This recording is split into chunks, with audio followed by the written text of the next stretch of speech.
आपकी अदालते motivational speaker সন্ন্যাসী গৌর গোপাল দাসের বিরুদ্ধে অভিযোগ রয়েছে যে উনি মানুষকে বোকা বানান। দেখুন, এতক্ষণ ধরে আপনি মানুষকে ভালোবাসা, প্রেম, লাভ লাইফ কত কিছু বলছিলেন, তো আপনি কখনো কারোর সঙ্গে প্রেম করেছিলেন? কখনো কাউকে দেখে আপনার মনে হয়েছে দিল মে বাজি ঘন্টি আর টং টং টং? আরে বাপরে বাপরে, রজত বাবু আপনি আমায় ছাড়বেন না। একবার এক পাগলের ডাক্তারখানা ছিল, তো সেই পাগলের ডাক্তারখানায় এক ব্যক্তি গেলেন, হ্যাঁ, আর উনি দেখলেন যে একজন ছেলে পাখাতে ঝুলছিল, আর পাখাতে ঝুলতে ঝুলতে বলছে, লায়লা, ও লায়লা।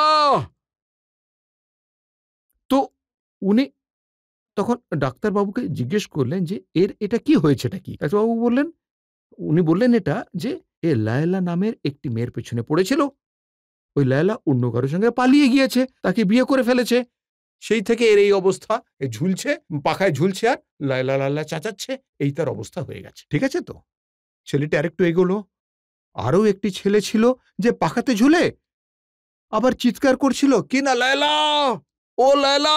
তখন সে জিজ্ঞাসা করলো, ডাক্তারবাবু এর কি হয়েছে? ডাক্তারবাবু বললেন, ওই মেয়ে পালিয়ে গিয়ে এর সাথে বিয়ে করেছিল। ঠিক আছে? তো দেখুন, জোকস মানে চুটকি মানে শোনানো এক জিনিস, কিন্তু যে সম্পর্ক হয় না, প্রেম ভালোবাসার কথা হয়, সেই ফিলিংসটা তো সত্যি হয়। হ্যাঁ, আর ওই ফিলিংসটি সঠিকভাবে ইনভেস্ট করা সবচেয়ে বেশি দরকারি। কিন্তু আপনার যে প্রশ্ন আমার ব্যাপারে, যে আমি কখনো যে মানে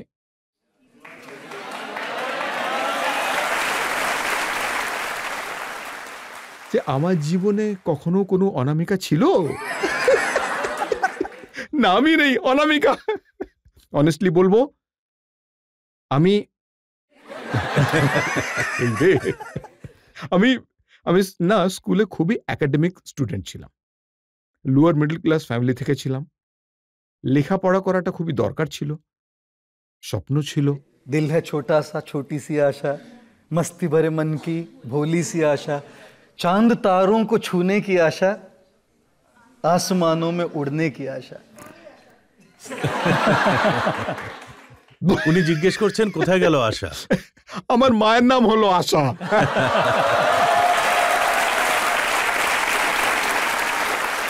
কোথাও যায়নি, আজও আশা হয়েই আছে, আমার পেছনে অটুট রয়েছে, আর ওই মায়ের আশীর্বাদ রয়েছে, সেই জন্য সব ঠিকঠাক রয়েছে। কি প্রশ্ন করেছেন আপনি! তো আমারও স্বপ্ন ছিল, আর ওই স্বপ্নের পেছনে ছুটতে ছুটতে ছোট্টবেলায় স্কুল, কলেজ আর ইঞ্জিনিয়ারিং এ এলাম। আর ইঞ্জিনিয়ারিং তো আপনারা জানেনই, লেগে পড়লাম অ্যাসাইনমেন্ট করতে, শুধু করতেই থাকতাম, কিছু হতে হবে এসব ভাবতে লাগলাম, আর এসব করতে করতে মানে একটা কি বলবো, একটা এইচপির অফার এসে গেল, আমি তাতে চলে গেলাম, 5-6 মাস হলো, ঠিক আছে, আর ভেতর থেকে এই ইন্সপিরেশন এসে গেল। সময়ই পাইনি স্যার, যদি সময় পেতাম তাহলে হয়তো গল্পটা কিছু আচ্ছা অন্য চলুন, হতো। আমি আপনার কথা মেনে নিচ্ছি যে ঠিক আছে, সময় পাননি, ওই সময় লক্ষ্য কিছু অন্য ছিল, সন্ন্যাসী হয়ে গেলেন, এখন তো অনেক নাম ডাক হয়েছে, স্টাইলও অনেক হয়েছে, এখন কেউ কি আপনাকে এসে বলছে যে চলো সন্ন্যাসী মন্দিরে যাই?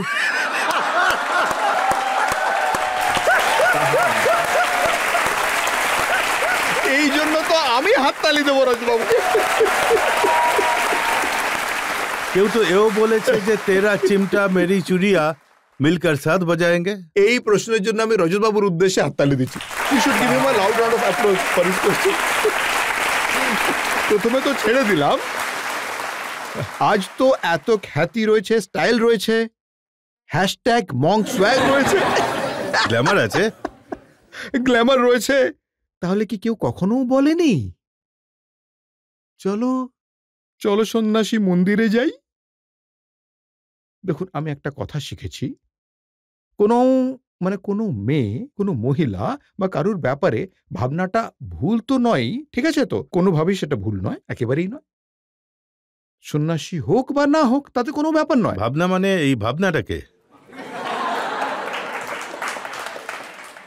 আজকাল আমাদের মন্দিরের ছেলেদের না প্রচুর ভিড় হচ্ছে, হ্যাঁ, কারণ ওখানেই তো শ্রদ্ধা, ভক্তি, জ্যোতি, পূজা, আরাধনা, শান্তি সবাইকে ওখানেই পাওয়া যায়। তাই ওখানে ছেলেদের খুব ভিড় হয়ে যায়। দেখুন, যে কোনো স্ত্রী পুরুষ বা যে কোনো মানুষের মনে কারোর জন্য কোনো ভাবনা আসা বা কোনো ফিলিং আসা, এটা কি ভুল ব্যাপার? একদমই নয়। মাঝে মাঝে ইনস্টাগ্রামে এসব মেসেজ আসে, বাই দ্য ওয়ে এটা কোনো ঠাট্টা নয়, ওনার প্রশ্ন একদম অন্য পয়েন্ট আসে, আর আমি তাতে কখনো কোনো ভুল কিছু দেখিনি। মানুষ তো এই ফিলিংস তো হয়েই থাকে। আর দেখুন না, ওনার অনেস্টিটাকেও তো একটু হাততালি দিয়ে প্রশংসা করতে হবে। আমার নিজের তো কিছু নয়, এখানে বলে দিয়েছেন উনি নিজের কথাটা অনেস্টলি। আমি সেই অনেস্ট ফিলিং ফলো আপ করব নাকি করব না, হ্যাঁ, এই ব্যাপারটা জরুরি। অনেক সময় লোকে আমায় বলে যে একবার এক ব্যক্তি এসে বলেন, স্যার আমি আমি কিন্তু বিবাহিত আর খুব সমস্যায় আছি স্যার, বিয়ের সমস্যার কোনো সলিউশন আছে কি স্যার? আমি বললাম, ওরে পাগলা, সলিউশন থাকলে আমি কি আর সাধু হতাম?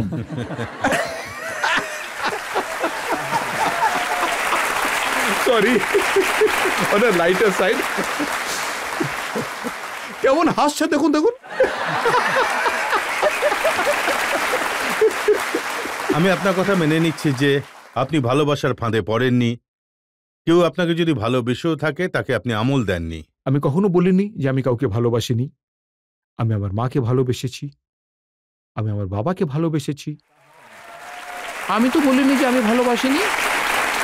আমি কখনো বলেছি আমি প্রেম করিনি? ভালোবাসা মানে কি শুধু ছেলে আর মেয়ের মধ্যেই প্রেম? আজকের প্রেমের অর্থ একই হয়ে গেছে, সেই জন্য ভালোবাসা মানে একটাই কথা মাথায় আসে, ঠিক আছে? ছেলে আর মেয়ের মধ্যে ভালোবাসা। আমি আমার মাকে ভালোবেসেছি, আমি আমার বাবাকে ভালোবেসেছি, আমি আমার বন্ধুদের ভালোবেসেছি, আমি আমার গুরুকেও ভালোবেসেছি, আমার সঙ্গে যারা থাকে আমি তাদের ভালোবেসেছি। এদের সবাইকে খুব ভালোবাসি আমি, কারণ ওনারাই আজ আমায় এই জায়গায় এনে দিয়েছে। এরাই সব যারা বসে আছেন, কথা বলছেন, এনারা কি বলছেন বলুন? আমি এই, আমি সেই, আমি এই জায়গায় চলে আসবো আমি ভেবেছিলাম? ওনারা ভালোবাসা দিচ্ছেন, তবেই তো আমি এই জায়গায় এসেছি। কিন্তু আপনি লাভ গুরু কিভাবে হয়ে গেলেন? আপনি লোকজনকে বলছেন যে নারী পুরুষের সম্পর্ক কিভাবে বজায় রাখতে হয়। দেখুন, এখন লাভ স্টোরি কিভাবে হয়। আগেকার দিনে বিয়ের আগে কি হয় জানেন? Roses are red, the sky is blue. Roses are red, the sky is blue. You are my sweetheart, I love you. আর বিয়ের পর Roses are dead, I am blue. Stop your nonsense or I'll kill you. Sorry. আপনি solar টোপর পরেননি, ঘোড়ার পিঠে চড়েননি, বিয়ে করেননি, আর অন্যজনদের বলছেন যে স্ত্রীকে কিভাবে সামলাতে হয়। এই জন্মে বিয়ে করিনি, তবে আগের জন্মে আমি বিবাহিত ছিলাম। হতে পারে যে আগের জন্মে কোনো অর্ধাঙ্গিনী ছিল। ওই সমস্ত অনুভূতি সাবকনশিয়াস অনেক সময় আমাদের মধ্যে লুকিয়ে থাকে। কোথা থেকে কখন বেরিয়ে আসে আমি নিজেও জানি না, কোনো ধারণাই নেই। আপনি মেয়েদের বলেন যে নিজের মোবাইলে বয়ফ্রেন্ডের ছবি লাগিয়ে রাখো,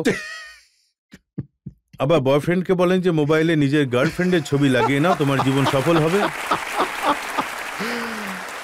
আমি অবশ্যই এই কথা বলেছিলাম।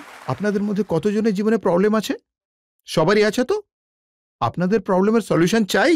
সবাই নিজের স্মার্টফোন নিয়ে নেবেন, ওকে?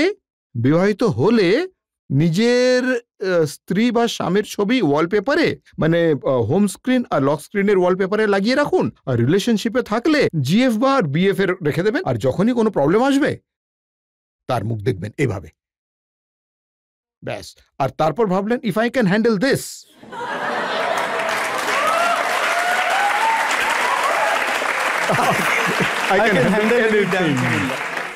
এখন দেখুন, রজতবাবুর বিরুদ্ধে আমি অভিযোগ আনছি আজ। উনি সব সময় গেস্টদের ওপর অভিযোগ আনেন, ঠিক আছে? আজ আমি রজতবাবুর বিরুদ্ধে অভিযোগ আনছি। ম্যাডাম, আপনি অনুমতি দিচ্ছেন একটু অভিযোগ এনার? না, জজ ম্যাডাম আমায় অনুমতি দেননি। আপনি কাঠগড়ায় আছেন। আমি যে কাঠগড়ায় নিজেই ইস্যু তো রাখতে পারি, জজ ম্যাডাম। আপনি বলতে পারেন। ঠিক আছে, তাহলে ইস্যু আমি রাখছি। দেখুন, ব্যাপারটা হলো যে আমাদের যে এই জোকস গুলো রয়েছে, আউট অফ কনটেক্সট অনেক ঘুরতে থাকে। যেটা কনটেক্সটের আগে বলা কথা ছিল। একবার ভাবুন, আপনাদের মতো ইয়াং ছেলে মেয়ে এখানে এসে বসে আছেন, আর আমি গম্ভীর গম্ভীর কথাবার্তা কোনো হাসি ঠাট্টা ছাড়াই বলবো, তাহলে সেটা মনের গভীরে পৌঁছবে কি করে? যদি গভীর কথা পৌঁছে দিতে হয় তো মন খুলতে হয়। মন খোলার জন্য একটু হাসি মজা, একটু চিল করা, মস্তি করতে হয়, আর মজার মধ্যে ধীরে ধীরে ওই কথা মনের মধ্যে পৌঁছে দিতে হয়। সেই জন্য এই হাসি মজা করার কৌশল শুধু কথা পৌঁছে দেওয়ার জন্যই। কখন এটা বলে দিই, কখনো আবার ওটা বলে দিই, কখনো আবার সেটা বলে দিই। কিন্তু একটা কথা অবশ্যই বলবো, এটা আমার মানে একেবারে ভেতর থেকে বেরোয় আর কি। ইংরেজিতে বলবো আমি, নেভার লাফ অ্যাট সামবডি, লাফ উইথ সামবডি। কারোর ওপর হাসবেন না, কারোর সঙ্গে হাসুন।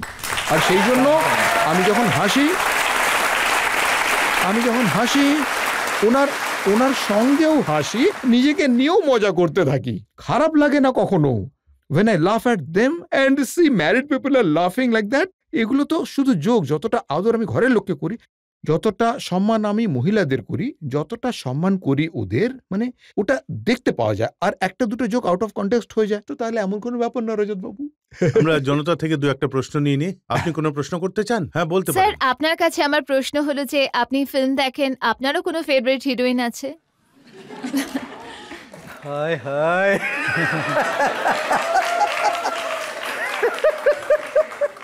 সবাই এই কাঠগড়ায় আমায় চেপে ধরেছে আজ। ভাবছে আজ বেচারা সাধুটাকে পেয়েছি, চেপে ধরা যাক। আমি কি ফিল্ম দেখি? অবশ্যই দেখি। রোজ দেখি কি? না, একেবারেই নয়। ওটিটি প্ল্যাটফর্মে গিয়ে কি যা খুশি তাই দেখি? না, একেবারেই নয়। বলিউডেও আমার বন্ধু আছে, অনেক ভালো বন্ধুই আছে। কখনো কখনো তারা আবার বেশ কিছু মানে মুভি প্রাইভেট স্ক্রিনিং এর জন্য আশ্রমে পাঠিয়ে দেন রিভিউয়ের জন্য, যাতে আমি রিভিউ করতে পারি। ঠিক আছে, আরে বন্ধু তো। তাই আমি ফিল্মের থেকে বেশি বন্ধুত্বের খাতিরে কখনো কখনো একটা দুটো ফিল্ম দেখে নিই। আমার টিম কখনো কখনো আমায় কিছু ফিল্ম দেখার জন্য রেকমেন্ড করে, তা সেসব ফিল্ম আমি তো অবশ্যই দেখি। হিরোইন? উনি আমায় ছাড়ছেনই না, একেবারে আজ আমায় ছাড়ছেনই না। দেখুন, কারুর নাম, একজনের নাম নেওয়া মানে অন্য কারুর অভিনয় বা তার অ্যাক্টিং নিয়ে প্রশ্ন তোলা হয়ে যায়। ঠিক আছে, তো এইরকম কত কত অ্যাক্ট্রেসেস রয়েছে আর কত অ্যাক্টর রয়েছে। আর আপনারা তো অনেক সময় লুকস দেখেন, আমি ওনাদের মধ্যে যে প্রতিভা রয়েছে আমি সেটা দেখি। তো এইরকম অনেক আর্টিস্ট রয়েছে যাদের আমি সম্মান করি একেবারে মন থেকে, আর ওনাদের যে আর্টিস্ট্রি রয়েছে ওটা আমার খুব ভালো লাগে। Thank you. জানেন তো এটা কেমন উত্তর? जिंदगी जुल्फों की छां में गुजरने पाती तो होम लोन कौन लेता। একটা প্রশ্ন আমরা নিতে পারি আরো? এমন কি কেউ আছে যাকে আপনি ভয় পান? আমার অডিয়েন্স আজ বেশ ভালো লাগছে। একটু তো give a loud round of applause for yourself guys. Very interactive audience, beautiful audience. This is the best audience I have seen in the world.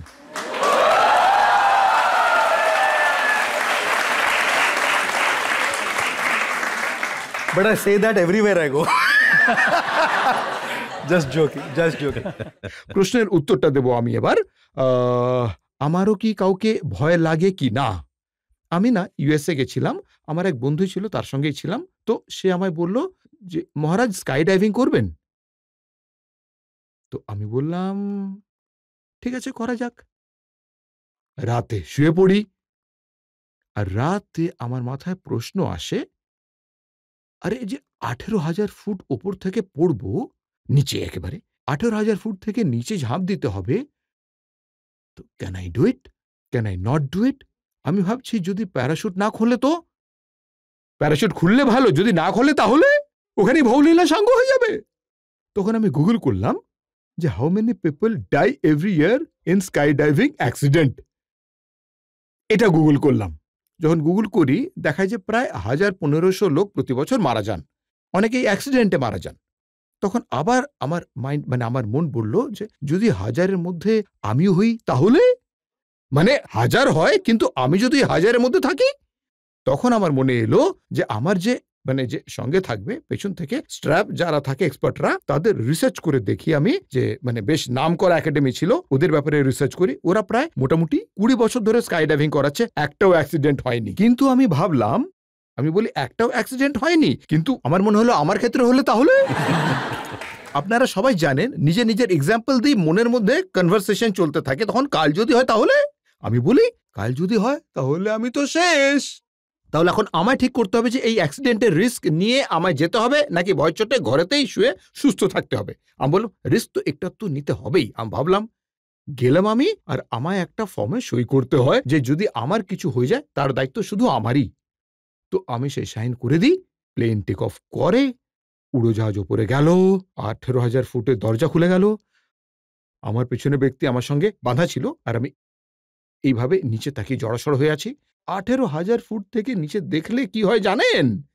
আর পেছন থেকে বলল, ওরা খুব চালাক হয় কিন্তু, আমায় বলল at the count of 3 we will jump. সে বলল 1 আর 2 বলে আমার ধাক্কা মেরে দিল, কারণ ওরা জানে 3 বললে আমি সাইড করে ধরে ফেলবো। তো 1 2 3 বলেই নি, কাউন্ট অফ 3 বলে 2 তে ধাক্কা মেরে দিল। পড়ার সময় ওই 15 সেকেন্ডে যে ফ্রি ফল ছিল, ওটা খুবই লিবারেটিং ছিল। কেন জানেন? কারণ একটা যে আমার ব্লকেজ ছিল সেটা খালি হয়ে গেল। তাই যদি ভয়ে কাটিয়ে বেরোতে হয়, নিজের ভয়, তাই মনের যে কথা তাতে মাথাটা বেশ কয়েকবার খাটাতে হয়। That's why I do it.